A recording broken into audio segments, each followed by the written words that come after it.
Estimados alumnos, muy buenas tardes. El día de hoy, 3 de noviembre, vamos a desarrollar la clase teórica correspondiente a laparotomías y drenajes, de acuerdo a lo que dice el sílabo. Primero vamos a hacer la presentación y al final voy a pasar la lista. A ver.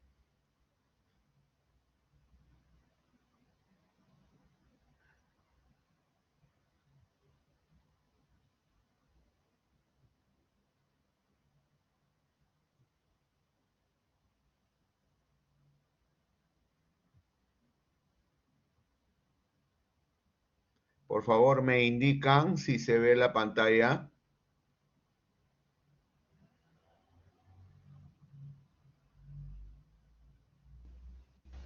Sí, doctor. Muchas gracias. Muchas gracias. Bien, entonces, este tema de la parotomía muchas veces se ve en la disyuntiva quirúrgica de realizar determinados abordajes a través de incisiones, como lo es la laparotomía, o en su defecto el abordaje se puede realizar también vía laparoscópica, con pequeñas incisiones y previo neumoperitoneo, como ustedes bien saben, ¿no?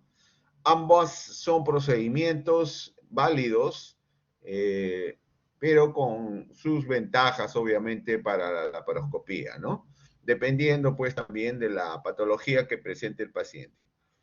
Entonces, una laparotomía es aquel procedimiento que aborda la cavidad peritoneal con dos objetivos. El objetivo puede ser diagnóstico, porque el paciente entra sin diagnóstico, o también terapéutico, ¿no? Como es la mayoría de laparotomías.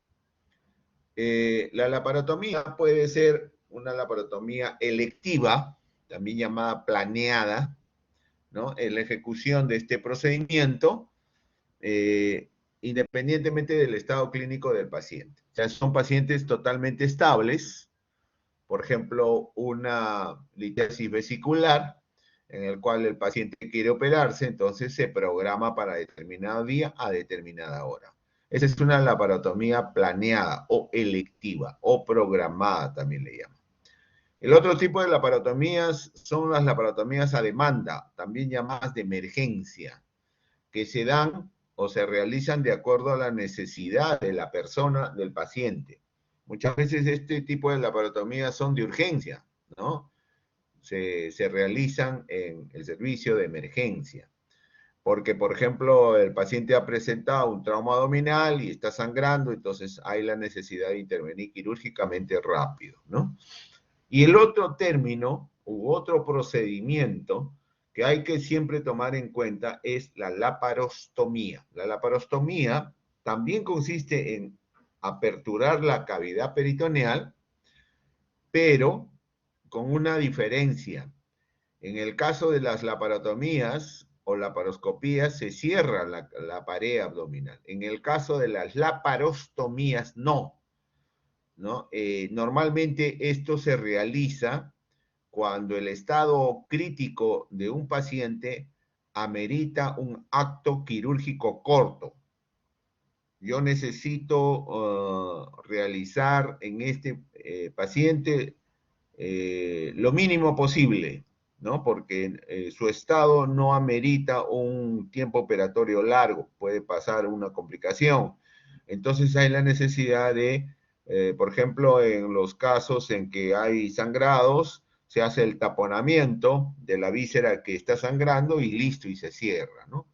Se cierra, me refiero a termina el procedimiento. Esto es una laparostomía. La pared abdominal queda abierta, ¿no? Generalmente se coloca una prótesis que cubre la cavidad, como es la bolsa de Bogotá, que es la que mucho usamos, ¿no? Con el objetivo de que el paciente posteriormente, en 24 horas, reingrese a sala de operaciones para terminar la cirugía. Toda la parotomía tiene sus etapas y también tiene sus objetivos. El control de la hemorragia es el objetivo principal de la laparotomía, ¿no? Sobre todo cuando se trata de una laparotomía de urgencia. También el control de la contaminación en segundo plano, luego la exéresis de los órganos, la reparación de las lesiones y finalmente el lavado de la cavidad, o sea, la limpieza de la cavidad peritoneal. Esos son los objetivos. Las etapas son, la primera es la apertura, el abordaje de la cavidad peritoneal, sea mediante incisiones, lo cual sería pues una laparotomía convencional, ¿no? O también sea mediante la punción de trocares previo neumoperitoneo en el caso de la laparoscopía. Eh, la segunda etapa de la laparotomía es la exploración de los órganos, ¿no? Normalmente cuando es una laparotomía de emergencia, lo importante es saber realizar la exploración de la cavidad. Lo primero que se realiza en estos casos, en la exploración de órganos, es la exploración de las vísceras sólidas, empezando por el hígado, luego el vaso y luego otras vísceras como son las vísceras huecas, ¿no? Entonces, ese es el orden, el orden. Y generalmente se hace por cuadrantes. Se comienza en el cuadrante superior derecho, se pasa uno al cuadrante superior izquierdo y luego los cuadrantes inferiores. Ese sería el segundo paso de la laparotomía. El tercer paso es la realización de la cirugía propiamente dicha. Yo veo que hay una lesión severa que compromete seriamente al vaso, por ejemplo, o al hígado, entonces procedo a realizar la exéresis del órgano. En el caso del vaso, la esplenectomía. En el caso del hígado, como es una estructura vital importante y muy grande, se puede realizar la sutura para la hemostasia respectiva o de lo contrario también la resección de un segmento o de un lóbulo, ¿no? Ese sería entonces la cirugía propiamente dicha. Luego tenemos el inventario o revisión de la cavidad. Cuando ya se ha realizado la intervención quirúrgica, uno tiene que contar las gasas, contar los instrumentos, y esto generalmente lo hacen las enfermeras instrumentistas que acompañan al equipo quirúrgico, se encargan de realizar este inventario. Y cuando hay falta de algún cuerpo extraño, entonces el cirujano tiene que buscar en la cavidad para evitar dejarlos. Y finalmente el cierre, que es la última etapa de la laparotomía. Este cierre generalmente se hace por planos. Entonces, como hemos dicho, estas laparotomías pueden ser electivas o pueden ser de emergencia. En cuanto a la primera etapa, o sea, la apertura de la pared abdominal. Para la apertura de la pared abdominal, en una cirugía convencional, una laparotomía convencional, se pueden realizar incisiones verticales, incisiones transversas y en última instancia, incisiones mixtas, que ya no se usan en la actualidad. Lo que se usan son verticales o transversas u oblicuas. Las verticales generalmente son a nivel de la línea media, abordando la cavidad a través de la línea alba. Recuerden ustedes que la línea alba es el espacio que dejan ambos estuches de los rectos. También todas las incisiones paralelas a esta son las incisiones paramedianas, o sea, incisiones paralelas a la línea alba, pero que abordan la cavidad a través de los músculos que forman y forran la pared abdominal. También existen incisiones transversas que son más pequeñas, más estéticas. Estas son la famosa incisión transversa para apendicectomía, la Rocky Davis, o también la incisión transversa suprapúbica, también llamada de Pfannestiel, muy usada por los ginecólogos y los urólogos. Incisiones oblicuas también se pueden usar, sobre todo en la parte superior, paralelas al reborde costal derecho e izquierdo. Ahí tenemos la incisión de Kocher, ¿no? O la incisión de Chevron, que es la del lado izquierdo. Incisiones oblicuas también tenemos para apendicectomías la incisión de McBurney. Como ven ustedes, entonces son incisiones, cortes que se realizan en la pared abdominal con el objetivo, pues, de abordar la cavidad peritoneal. Estas vías de acceso las elige el cirujano, ¿no? Depende del tipo de cirugía, ¿no? Si yo voy a hacer una apendicectomía, tengo que hacer la incisión en el cuadrante inferior derecho, ¿no es cierto? Pero si quiero hacer una colecistectomía, tengo que hacer la incisión en el cuadrante superior derecho y así por el estilo. Hay mucha mayor importancia a la cirugía que se va a realizar que a la incisión, obviamente, ¿no? Cuando yo necesito un buen campo operatorio, no interesa la incisión que se hace, pero el hecho es de que el paciente salga con salud, bien. Entonces, eso es importante, es un parámetro que el cirujano maneja. La incisión más acertada depende del diagnóstico. Muchas veces hay casos que los pacientes ingresan sin diagnóstico, ingresan simplemente con una presunción diagnóstica. Por ejemplo, abdomen agudo quirúrgico, punto. No se sabe cuál es el origen, ¿no? Entonces, este tipo de intervenciones quirúrgicas, pues, invita a que el cirujano sea más acucioso al momento de aperturar la cavidad peritoneal y buscar el origen de ese problema, el problema del abdomen agudo quirúrgico. En cambio, cuando uno estudia bien a su paciente, ¿no? Y tiene ya un diagnóstico certero, ¿no? Entonces uno realiza ya la incisión y el abordaje más adecuado. Por ejemplo, una colecistitis aguda litiásica, una apendicitis, una diverticulitis, etcétera, etcétera, etcétera. Entonces depende mucho del diagnóstico. Hay que recordar en esta primera etapa estas líneas que ustedes recuerdan que son las líneas de Langers, ¿no? Que son segmentos que determinan la inervación anatómica de la pared tóraco-abdominal. Entonces recuerden ustedes que a la altura del ombligo estamos a la altura de T10, por encima del ombligo de T7 a T9 y por debajo del ombligo desde T11 hasta L1 y básicamente por debajo ya tenemos la región perineal, ¿no? Entonces, muchas veces, como ustedes comprenderán, cuando uno hace una incisión vertical, así de esta manera, vamos a señalar acá con la manito, ¿ven? Hace una incisión mediana o paramediana, entonces estas raíces nerviosas son seccionadas, de tal manera que cuanto más raíces seccionadas hay, mayor hipoplasia en la pared abdominal. Ese paciente muchas veces tiene debilitada la pared, por lo tanto es propenso a realizar una hernia, la llamada hernia incisional, ¿no? O eventración. Las incisiones entonces tienen que tener las siguientes características: dar un buen abordaje y rápido, sobre todo, a la cavidad, una adecuada exposición, tienen que ser extensibles, ampliables, ¿no? Y tienen que brindar la seguridad del caso al paciente. Apenas se hace la incisión, empieza a sangrar el tejido, ¿cierto? Y acá comienza el control del sangrado, llamado también hemostasia. Estos procedimientos de hemostasia pueden ser temporales o definitivos.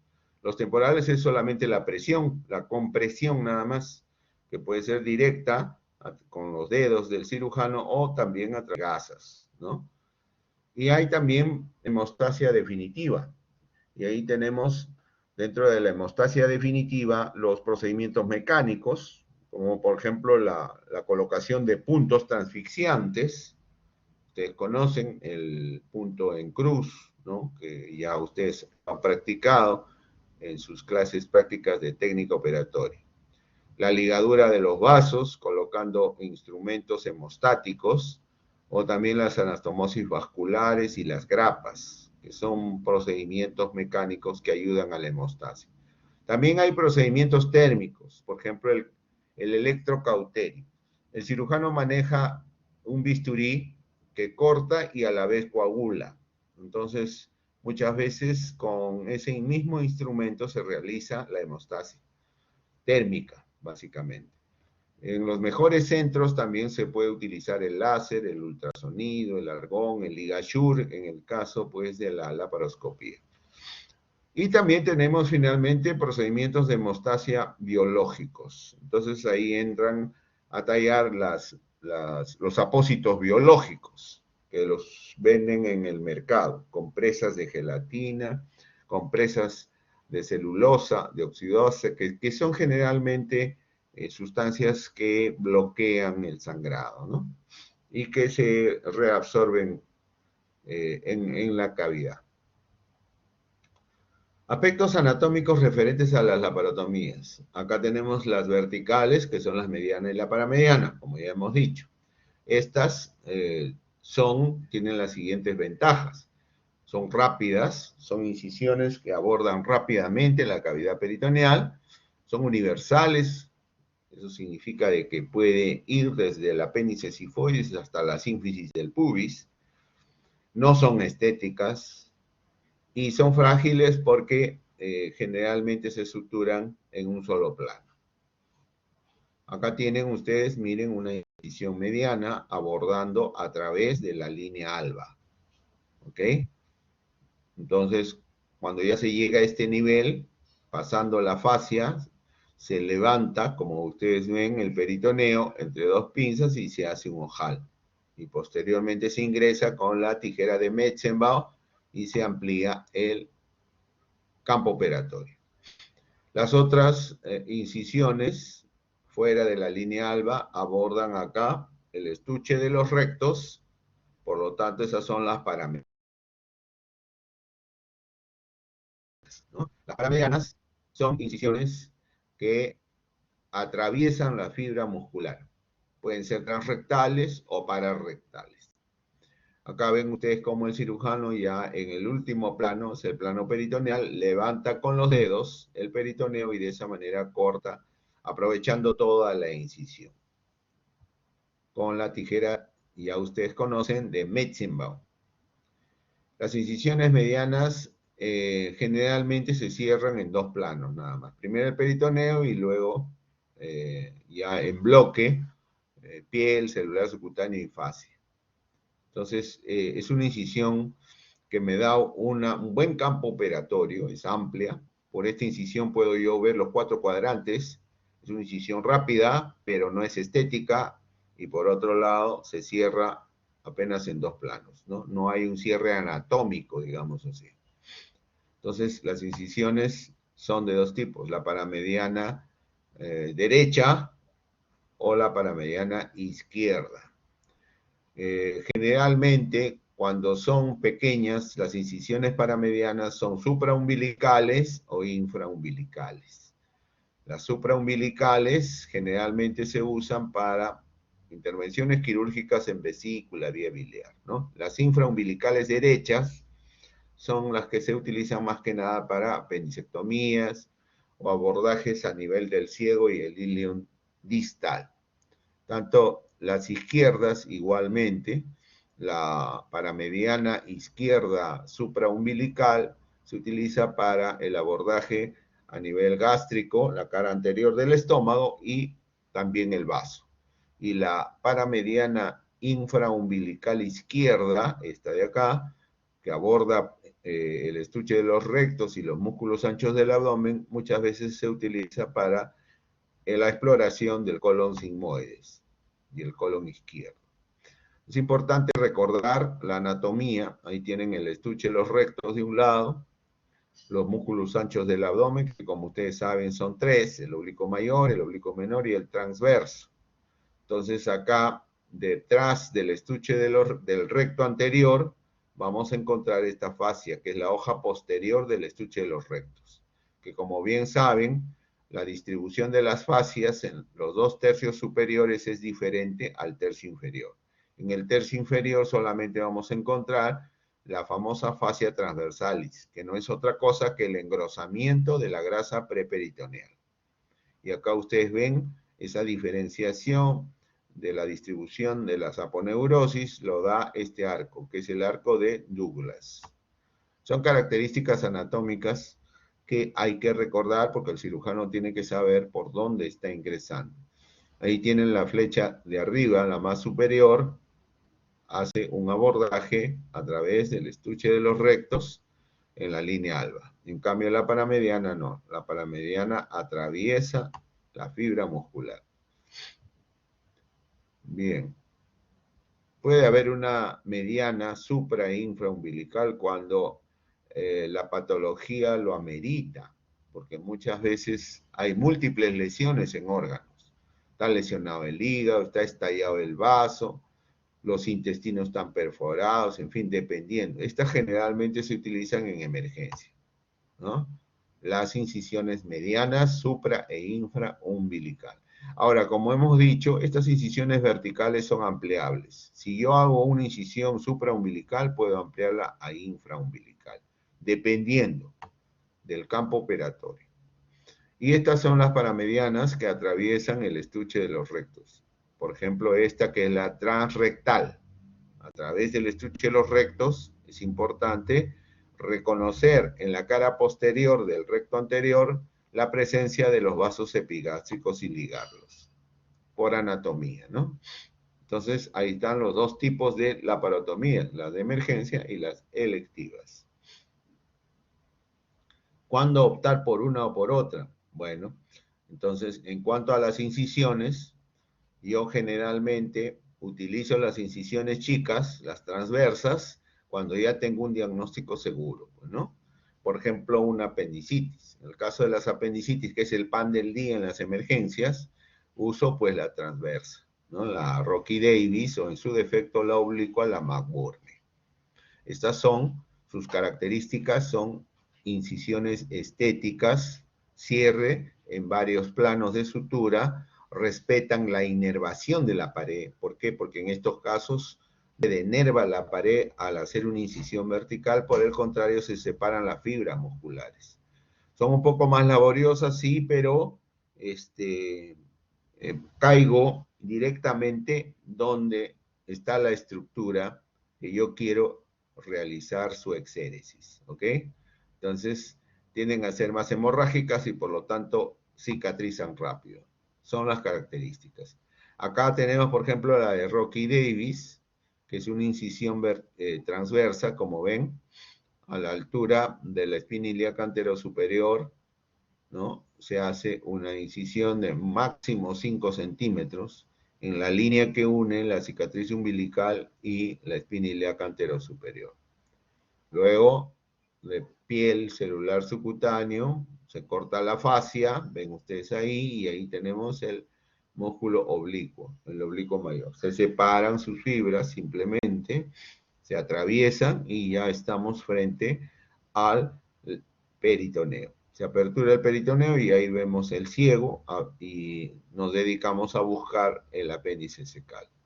¿Ven? Son incisiones importantes porque ya hay un diagnóstico seguro.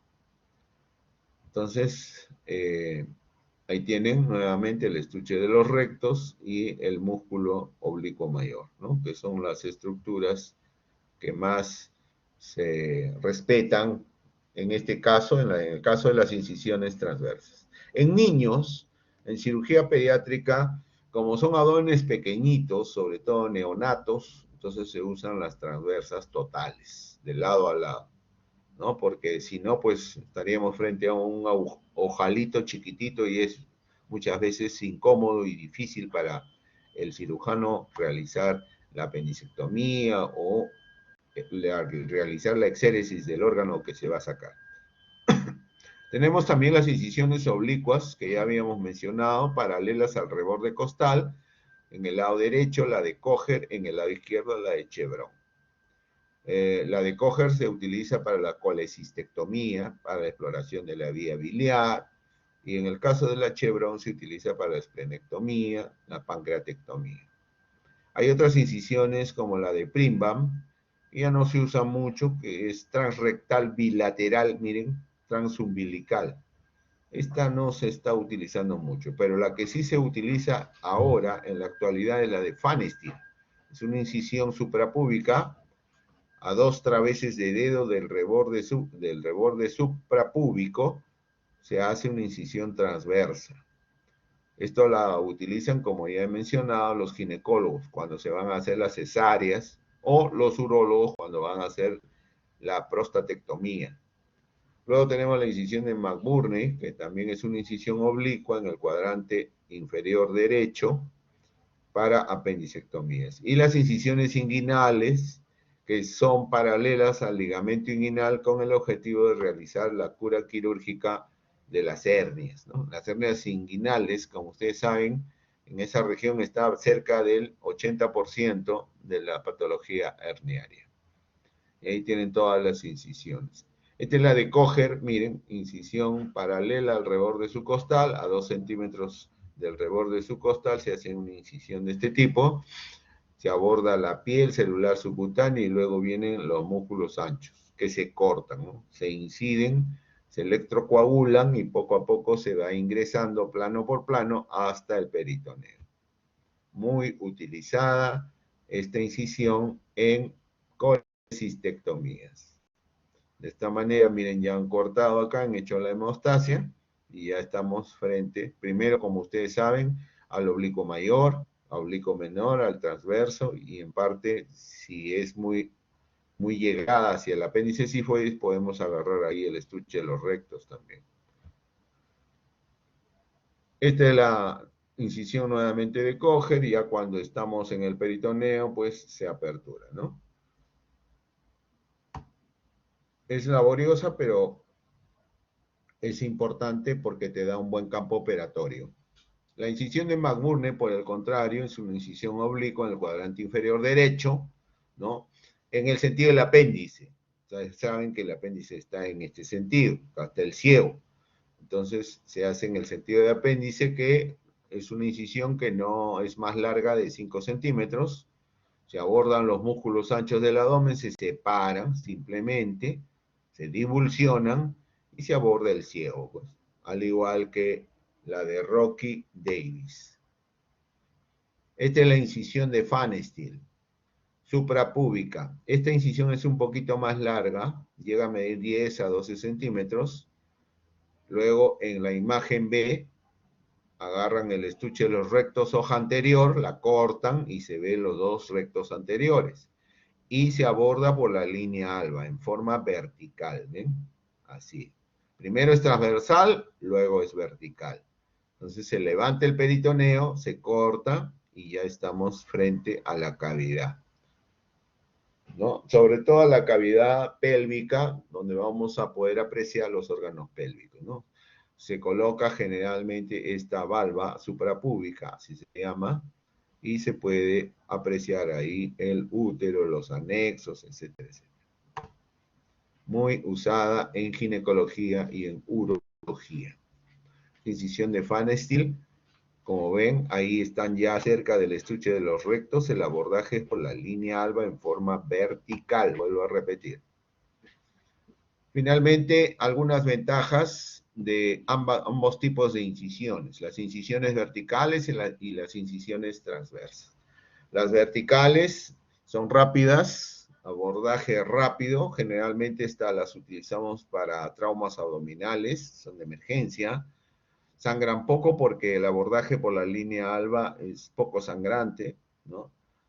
Es una gran exposición y son ampliables al final, ¿no? O sea, se pueden ampliar de suprapúbicas, se hacen infrapúbicas.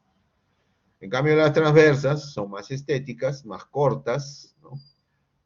No seccionan nervios, por lo tanto van paralelas a las líneas de Langers, cursan en dirección más o menos paralelas a la saponeurosis, por lo tanto la fibra muscular se separa, facilitan el cierre del peritoneo, de la hoja posterior, claro, de la vaina del estuche de los rectos. ¿Por qué? Porque son incisiones bajas, son incisiones en el tercio inferior del estuche de los rectos, donde ya no hay fascia, sino hay solamente la transversalis, o sea, el engrosamiento de la grasa preperitoneal.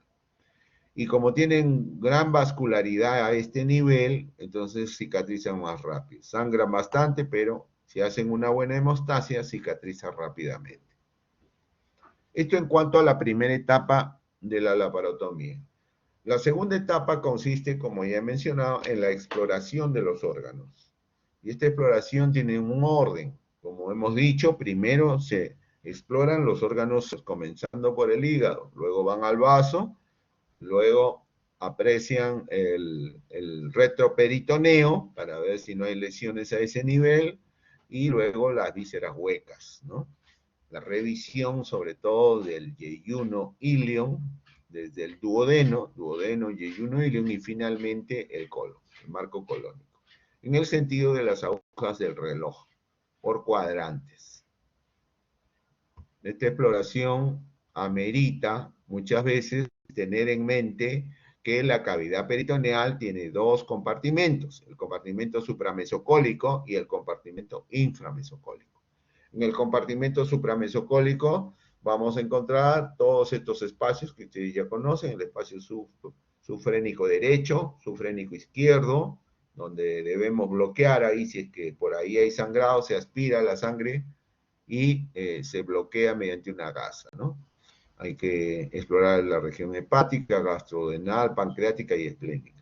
En el inframesocólico, los espacios parietocólicos, ¿no? Donde son espacios declives, donde se puede almacenar secreciones. No solamente sangre, puede haber pus, secreción purulenta. El espacio intermesentérico también es importante y el colon, el marco colónico. Ahí tienen, recuerden que estos dos compartimentos supra e inframesocólico están dados o representados por el mesocolon transverso. Es una estructura que fija el colon transverso. El cirujano tiene recursos importantes para poder apreciar sobre todo el retroperitoneo. Y es importante las maniobras quirúrgicas. Dentro de las maniobras quirúrgicas más utilizadas estamos primero en la maniobra de Kocher. La maniobra de Kocher consiste en liberar el ligamento colecisto duodenal y levantar todo el marco duodenal con el objetivo de apreciar la cara posterior del duodeno. Muchas veces hay úlceras, ¿no? Perforadas o úlceras sangrantes en la cara posterior del duodeno y no se ven a simple vista porque, como ustedes saben, esta estructura es retroperitoneal. Entonces hay la necesidad de hacer Kocher para poder apreciar no solamente el duodeno, ustedes saben que el duodeno está pegado a la cabeza del páncreas, entonces también se puede apreciar la cabeza del páncreas en su cara posterior. Maniobra de Kocher. Luego tenemos la maniobra de Cattell. La maniobra de Cattell es una maniobra de rotación visceral. Ahí ven. Entonces el cirujano agarra las vísceras del lado derecho, sobre todo el colon ascendente, el ciego, el parte del colon transverso y la rota hacia el lado izquierdo. El objetivo de esto es apreciar en el retroperitoneo las estructuras retroperitoneales que se encuentran a ese nivel, el riñón, la cápsula suprarrenal, el uréter, la vena cava inferior. ¿Ok? Y luego tenemos la maniobra de Mattox, que es la maniobra opuesta a la de Cattell. La maniobra de Mattox es la rotación visceral del lado izquierdo hacia el lado derecho. O sea, rotar el colon descendente, el ángulo esplénico del colon, el vaso inclusive, rotarlo hacia el lado derecho, con el objetivo de apreciar el espacio retroperitoneal de ese lado, donde podemos ver el riñón izquierdo, el uréter izquierdo, la cápsula suprarrenal de ese lado y también la aorta, por último. Finalmente, tenemos también, esa es la maniobra de Mattox. Esta es la de Kocher, ¿ven? Como el cirujano introduce la mano, ¿ven? Ahí, levantando todo el marco duodenal. Este es el duodeno, este es el páncreas, la cabeza del páncreas. Muy importante para ver, como hemos dicho, cara posterior del duodeno, cara posterior de la cabeza del páncreas y también la llegada del colédoco. Acuérdense que el colédoco llega a la segunda porción del duodeno. Este es Cattell, maniobra de rotación visceral de derecha a izquierda. La maniobra de Cattell, miren acá ya ha rotado todos los intestinos hacia el lado izquierdo y acá se ve el riñón, la vena cava, el uréter, la cápsula suprarrenal. Muchas veces hay lesiones ahí. Cattell, nuevamente Cattell. Bien, en cuanto entonces a la exposición de los órganos, de acuerdo siempre a su ubicación anatómica, es importante llegar a poder visualizar estos órganos. Muchas veces encontramos en una laparotomía de emergencia esto, un hemoperitoneo masivo. Lo primero que hay que hacer es aspirar la sangre o secar o sacar los coágulos y luego proceder a la exploración.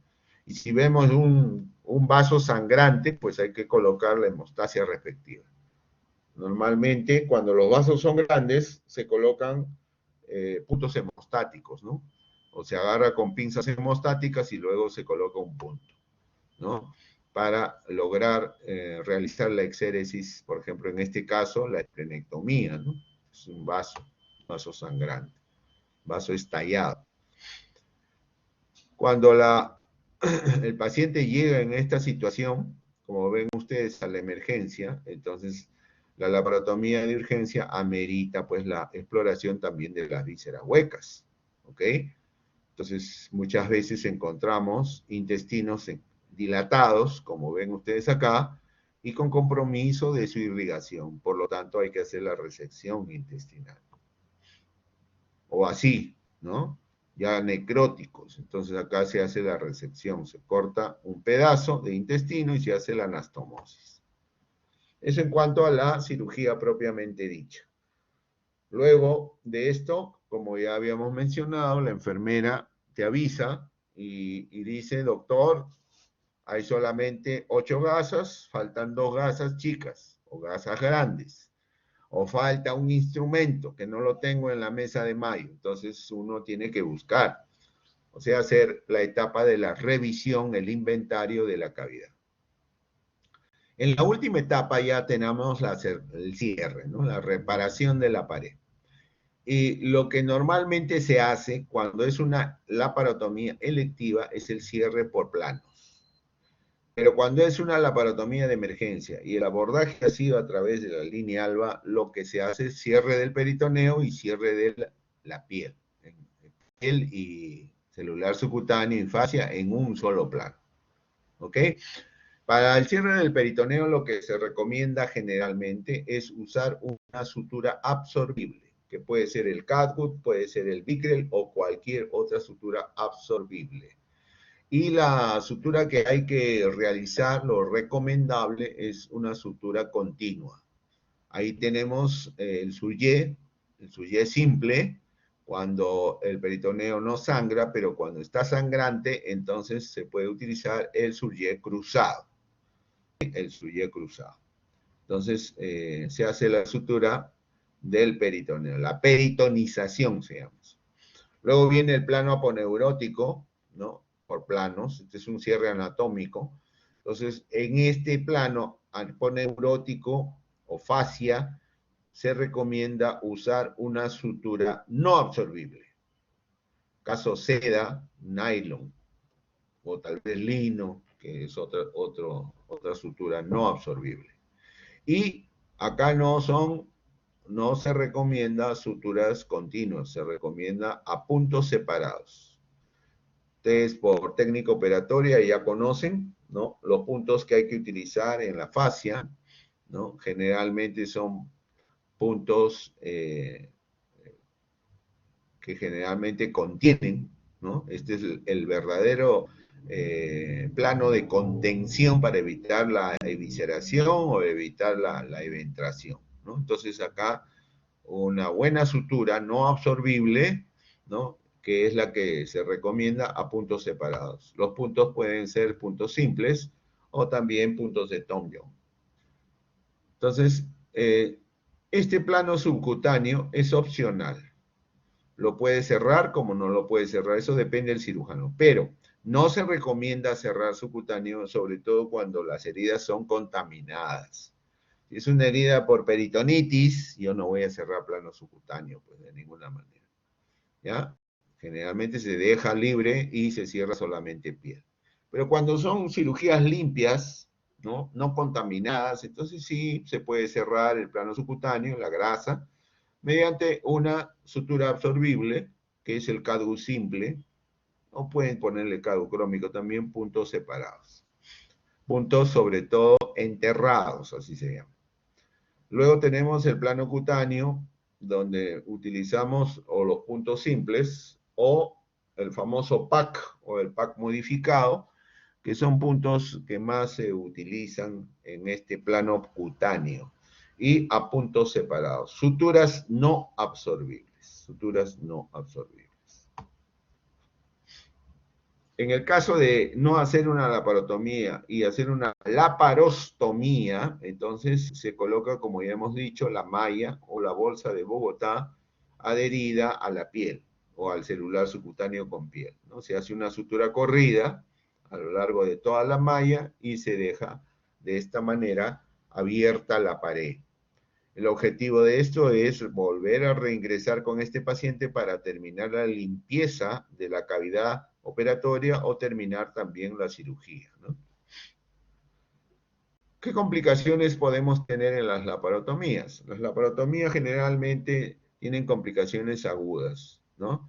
Se visceran, ¿no? Cuando se utilizan malas técnicas de cierre o se utiliza la sutura no adecuada. Por ejemplo, yo en fascia utilizo un material absorbible, un catgut simple, ni hablar, pues se abre rápidamente y el paciente se viscera. Y la complicación crónica más frecuente es la hernia incisional, o sea, la eventración. Sobre todo cuando ha habido operaciones contaminadas, peritonitis, hemoperitoneos, traumas abdominales. Todo esto generalmente que se ha realizado incisiones verticales, medianas o paramedianas, denervan la pared. Y al denervar la pared, hacen que la pared se hipoplasie, de tal manera que son candidatos a las eventraciones.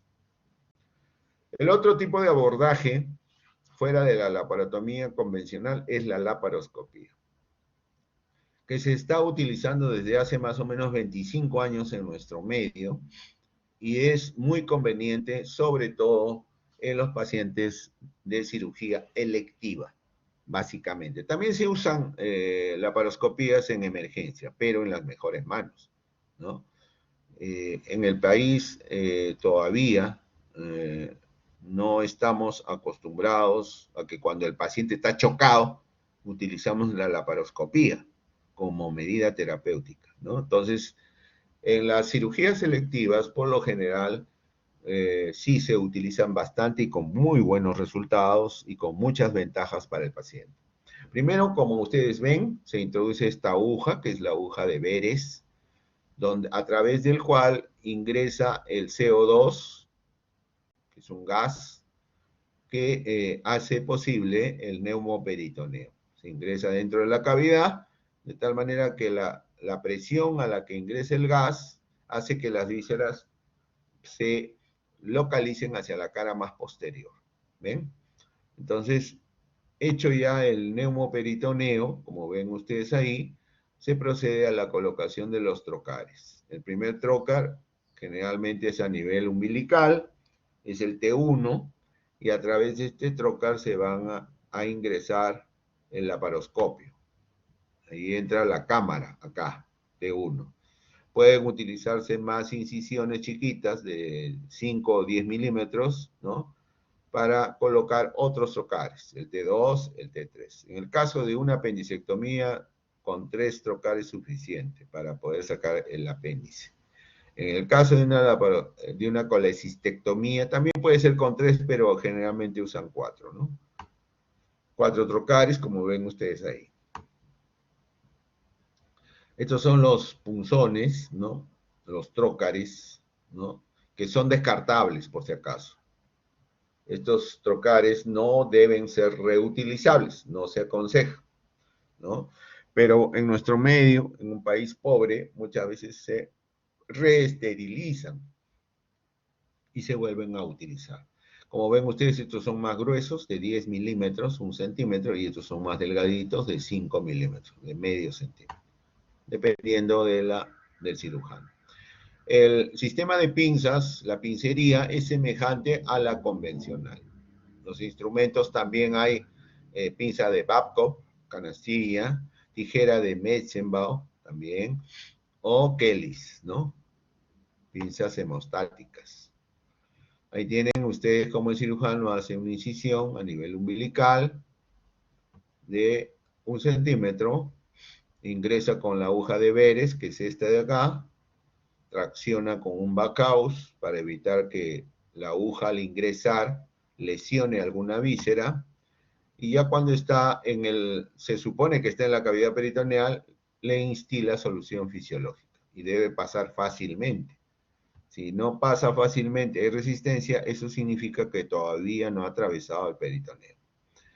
Cuando ya esté seguro, se procede a colocarle, a conectar con el tubo, el cable que insufla el CO2.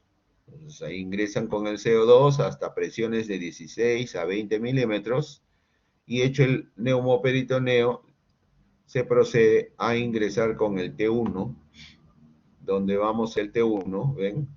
A través del cual va a ingresar la cámara, el laparoscopio, ¿no? Ahí está ingresando con el T1 a presión, todo esto es a presión, ¿ven? Con el neumoperitoneo, el abdomen está sumamente distendido. Y este trocar, miren, tiene un mandril, ¿ven? Este es el mandril, lo desentornillan, lo sacan y por acá queda un agujero con una válvula ahí, para evitar que el CO2 se salga, ¿no? Entonces, por este agujero que va a dejar este mandril, ingresan con el laparoscopio. Como ven ahí, ahí está el laparoscopio, ¿ya? O sea, la cámara, y después se puede visualizar ya en el monitor. La cámara totalmente estéril, de tal manera que se visualiza en el monitor, que en este caso está visualizando la vesícula biliar, va a proceder a hacer una colecistectomía. Entonces, ¿ven? Listo. Puede colocar también otros trocares para que se ayude, el T2, el T3, el T4, en fin, dependiendo del cirujano. Y a través de estos otros trocares se introducen las pinzas para que puedan realizar el procedimiento de COLELAP o colecistectomía laparoscópica. Entonces, esta colecistectomía laparoscópica es muy conveniente en pacientes selectivos porque el paciente se va rápidamente a su casa, se reintegra a su trabajo rápidamente, la manipulación de los órganos es mínima, ¿no? El sangrado es mínimo, las complicaciones también son mínimas. Muy bien, entonces estos son los dos procedimientos de laparotomía y laparoscopía que se utilizan en cirugía general. Ahora, lo que van a ver después ya es dependiente de la decisión del cirujano, la utilización de los drenes, dependiendo del tipo de cirugía. Todo dren es un dispositivo que facilita la salida de líquidos, que pueden ser, por lo general, son exudados, ¿no? También pueden ser trasudados, pero en la mayoría de los casos son exudados. Facilita la salida de estos líquidos al exterior de tal manera que evita complicaciones.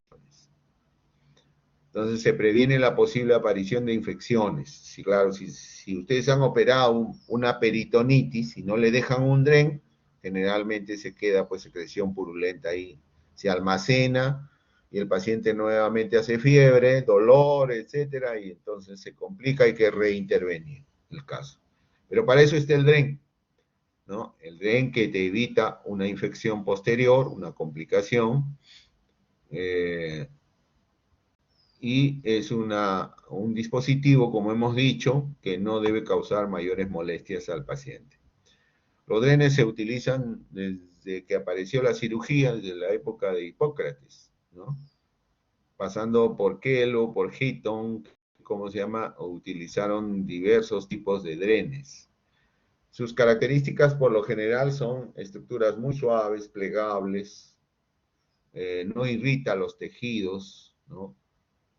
Toma contacto con el líquido y pueden drenar este líquido por capilaridad, por gravedad, dependiendo. O si no, si es un líquido muy espeso, entonces hay que utilizar drenes por aspiración. Totalmente inerte, no causa ningún tipo de alergias. Se utilizan drenes, está recomendado el dren en cirugías contaminadas, cuando hay posibilidad de líquidos intraabdominales, en anastomosis digestivas. Muchas veces uno no está seguro que ha hecho una buena anastomosis, puede filtrar, entonces le dejo un DREN. Posibilidad de hemorragia posterior, cuando no está seguro que ha hecho una buena hemostasia. O posibilidad de fístulas, cuando hay una apendicitis complicada, necrótica y ha comprometido el ciego, entonces dejo un DREN tubular, ¿no? Y otras que frecuentemente ameritan la utilización del DREN. El DREN generalmente se coloca en los espacios más declives de la cavidad, como son el fondo del saco de Douglas, el espacio hepatorrenal de Morrison, los espacios parietocólicos derechos, izquierdos, el espacio sufrénico derecho e izquierdo. El trayecto debe ser directo hacia la piel, no puede estar haciendo ondulaciones, no, de ninguna manera. El trayecto del espacio declive directo a la piel y siempre debe salir por contrabertura. Nunca saquen un DREN por la misma herida operatoria. Eso está proscrito, por si acaso. Entonces, el DREN sale por contrabertura, a través de otra pequeña herida, ¿no? Tipos de drenes. Los drenes pueden ser activos y pasivos. Los drenes activos son los que utilizan un sistema de aspiración continua o periódica, ¿no? O discontinua. Y pasivos son aquellos no aspirativos que drenan por capilaridad o por gravedad, como hemos dicho, por diferencia de presiones.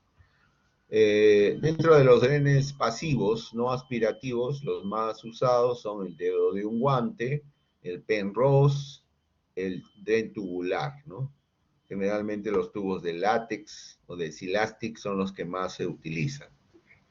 Entonces estos drenes son drenes laminares, por lo general, que sacan líquidos solubles, como por ejemplo sangre, secreción purulenta, líquida, pero cuando la secreción es grumosa, ¿no? No se debe utilizar este tipo de drenes, porque no drena bien. Entonces, ahí se utilizan los drenes activos. Ahora, ¿cuándo retirar el dren? Normalmente, a las 24 horas se moviliza, se saca 2 centímetros por día.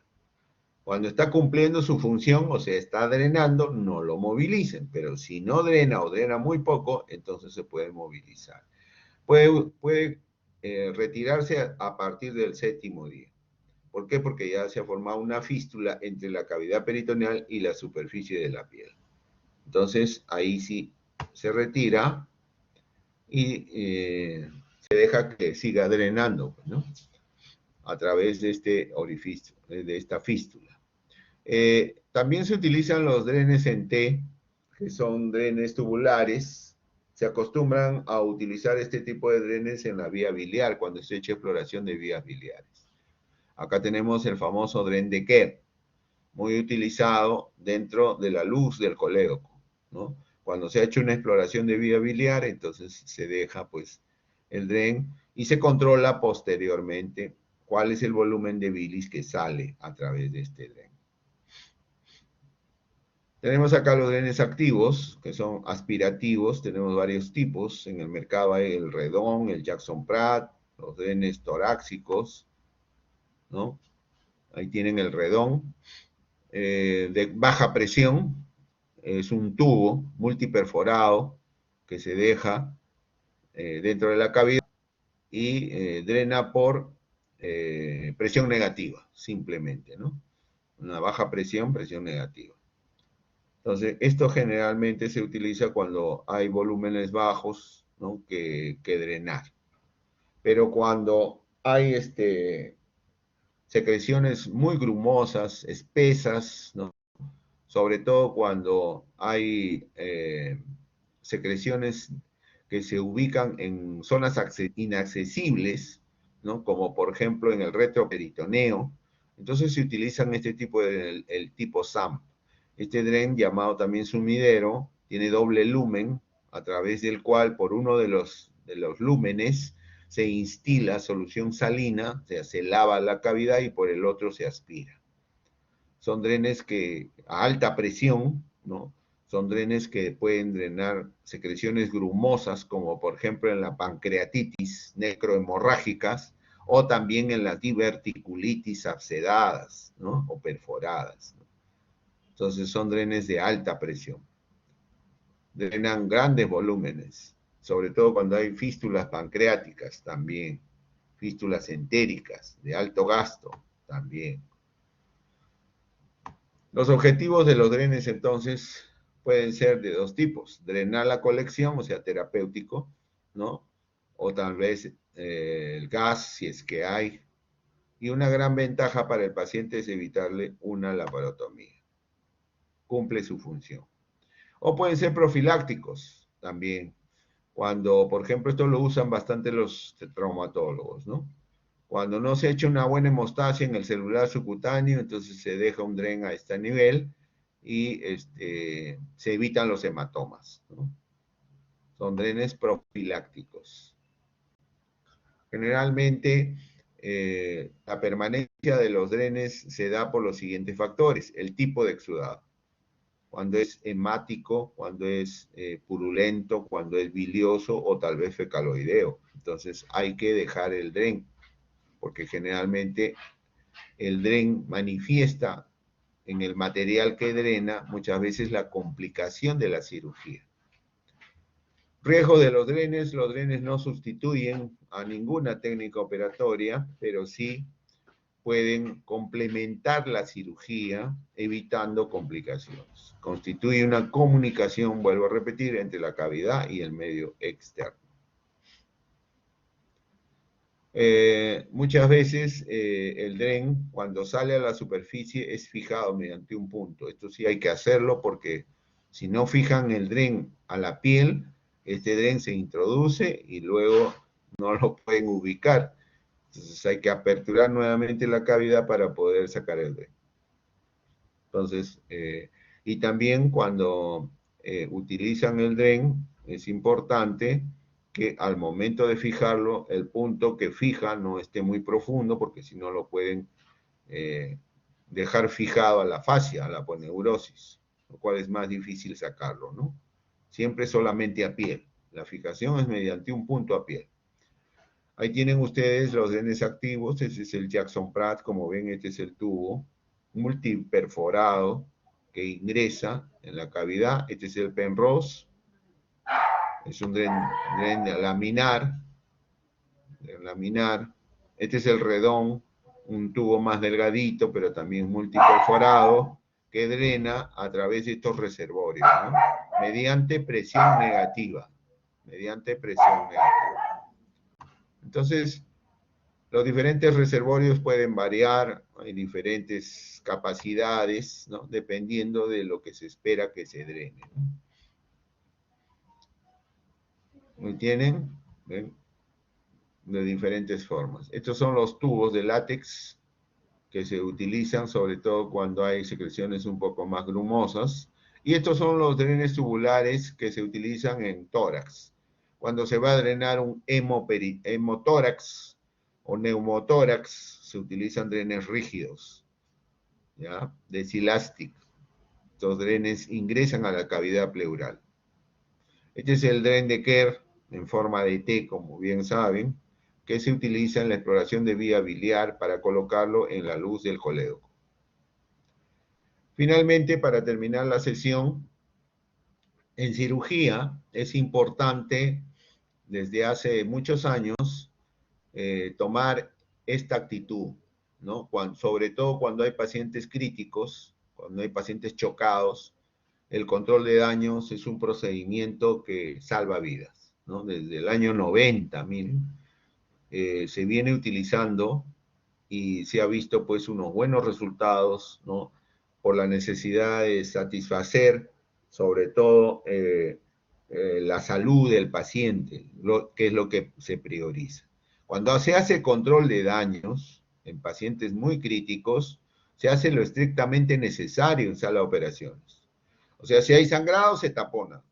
Si hay contaminación, se limpia y se hace la ostomía respectiva. Si hay una perforación, por ejemplo, de víscera hueca, se hace la ostomía. Y nada más, y listo.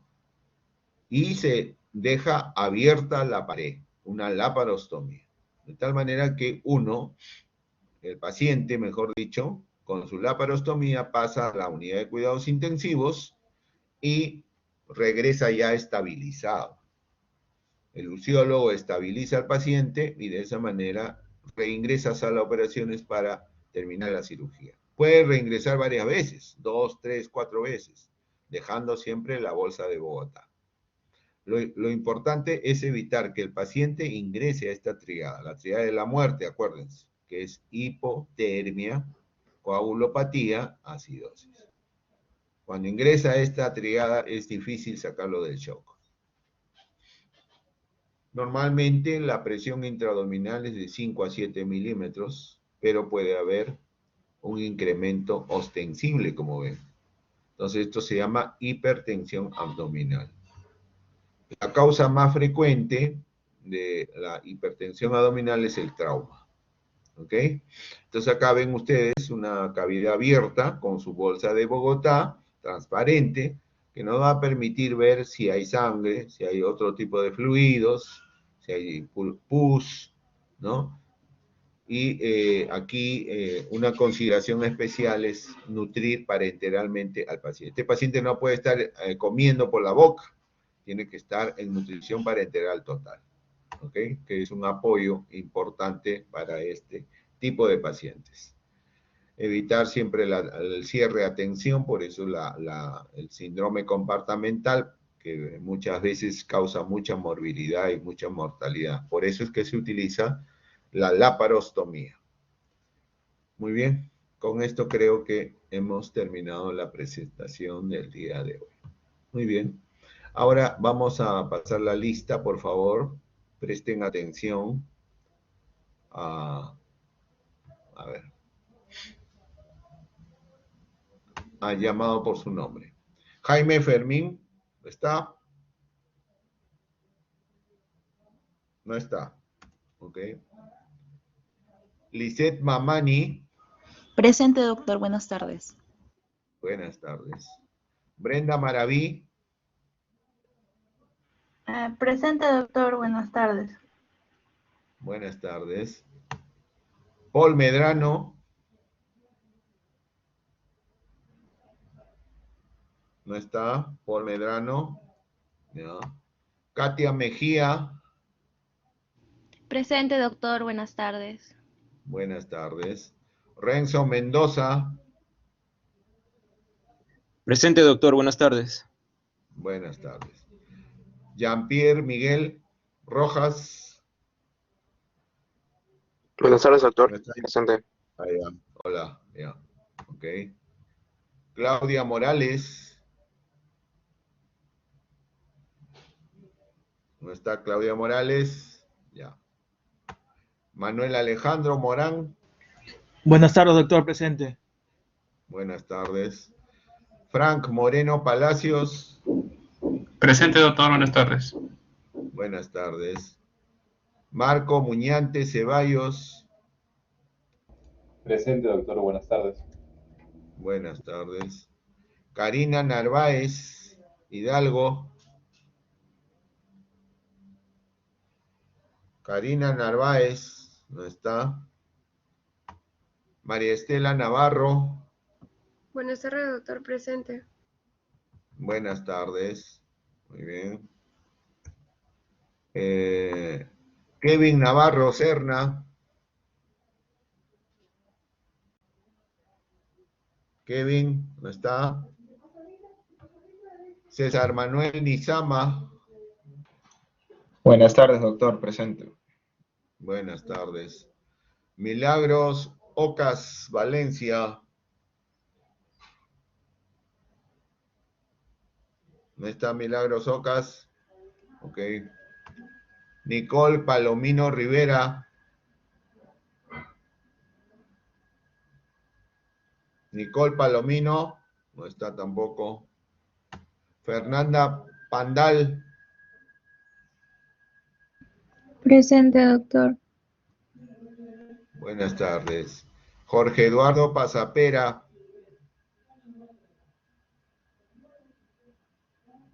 Jorge Eduardo Pasapera no está. Ok. Marco Junior Pejerrey. Presente, doctor. Buenas tardes. Gustavo Peña Pinedo. Presente, doctor. Buenas tardes. Buenas tardes. Stephanie Pérez Delgado. Buenas tardes, doctor presente. Buenas tardes. Natalie Pérez Urbina. Buenas tardes, doctor presente. Buenas tardes. Andrea Sofía Ponce Achante. Buenas tardes, doctor presente. Buenas tardes. Okay. Irina Ponce Dueñas.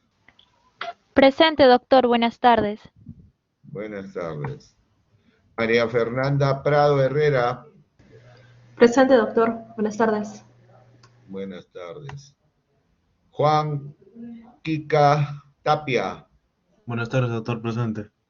Buenas tardes. Silvana Quiñones Dueñas. Buenas tardes, doctor presente. Buenas tardes. Eduard Quirós Justo. Eduard Quirós. Presente, doctor Quirós. Ah, ya. Ok. Después, Brenda Quispe Guillén. ¿No está Brenda Quispe? Ya. María Ramírez Lara. Buenas tardes, doctor presente. Buenas tardes. Renato Regal Vidal. Buenas tardes, doctor presente. Buenas tardes. Celeste Regalado Arenas. Presente, doctor. Buenas tardes. Buenas tardes. Wilson Reyes Córdoba. Presente, doctor. Buenas tardes. Buenas tardes. Jonathan Rivas Mantilla. Presente, doctor. Buenas tardes. Buenas tardes. Yesenia Rivera Agurto. Presente, doctor. Buenas tardes. Buenas tardes. Fiorella Rivera Navarro. Presente, doctor. Buenas tardes. Buenas tardes. Xiomara Rodríguez Peralta. Presente, doctor. Buenas tardes. Buenas tardes. Valeria Ruiz Cárdenas. Presente, doctor. Buenas tardes. Ya, muy bien. Luis Antonio Sáenz. Presente, doctor. Buenas tardes. Buenas tardes. Analí Solórzano. Presente, doctor. Buenas tardes. Ok, gracias. Melanie Sotelo Velázquez. Presente, doctor. Buenas tardes. Buenas tardes.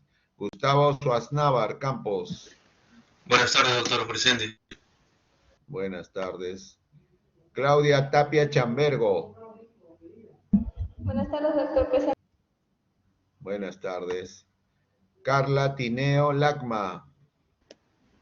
Buenas tardes, doctor presente. Buenas tardes. Carlos Tochio Olazábal. Presente, doctor. Buenas tardes. Valeria Torres Muñoz. Buenas tardes, doctor presente. Buenas tardes.